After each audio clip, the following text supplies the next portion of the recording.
isolated DC-DC converters. In such converters, input and output are isolated. Now, why we go for isolated DC converters? Because of the following reasons.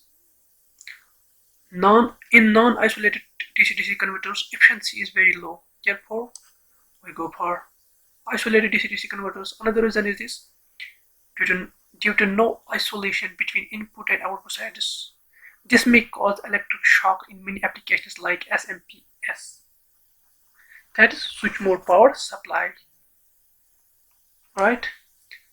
Now, in isolated DC-DC converters, at least one high frequency transformer is needed. Now, advantages of isolated DC-DC converter. These converters have high efficiency, there is low EMI, there is electromagnetic interference. Now, disadvantages of such converters is they are costly and the weight of the system increases. Now, the genuine question arises that what is the need of the high frequency transformer in DC? It's just isolates input and output sides, and it acts as an inductor, due to which when we switch off the circuit, then the output circuit is driven by the energy of the inductor. That's the need of the transformer in DC circuit. Now, classification of DC-DC converters. These are classified into two categories: unidirectional, core excited, insulated, and isolated DC-DC converter. In this converter, we use only first quadrant of BH curve, this quadrant only. This is the BM, this is the BR. BR is the residual flux. BM is the maximum flux.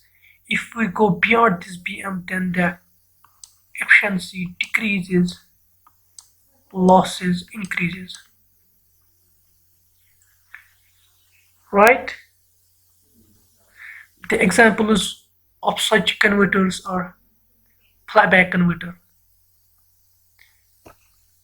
Flyback converter. It is derived from buck boost converter.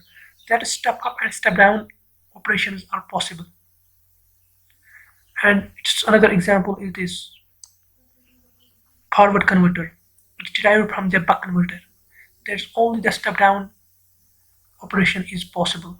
The second category is this one: bidirectional core excited isolated DC-DC converter. Such converters only first and third quadrant of pH curve is realized.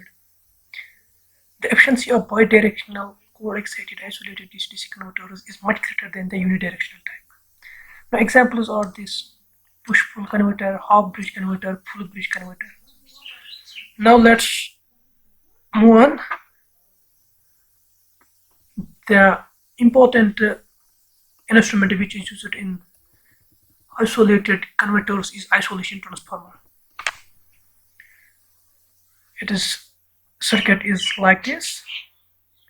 Note that if this dotted terminal is positive, then all the dotted terminals in the circuit are positive, and same is for the negative. These both windings, primary and secondary, are wound on the same strip in order to avoid the flux leakage. That's why we wound these two windings on the same strip. Right? Whatever the polarity of the dotted terminal for one winding will be the result of the same polarity of the other dotted terminals. Now, equivalent circuit for isolation transformer is given as: this is L1L, this is primary leakage reactance, this is secondary leakage reactance, this is magnetizing inductance.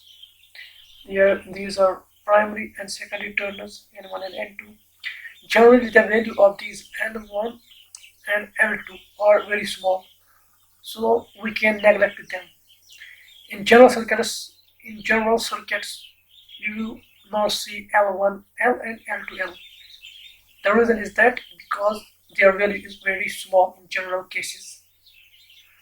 Now let's move on. The value of L input, that is magnetizing inductance, should be very large, so that magnetizing current decreases. due to which the current rating of the switch decreases. Thank you. Thank you for watching. Please subscribe Electric Spark and hit the bell icon so that you can watch our daily videos. Electric Spark.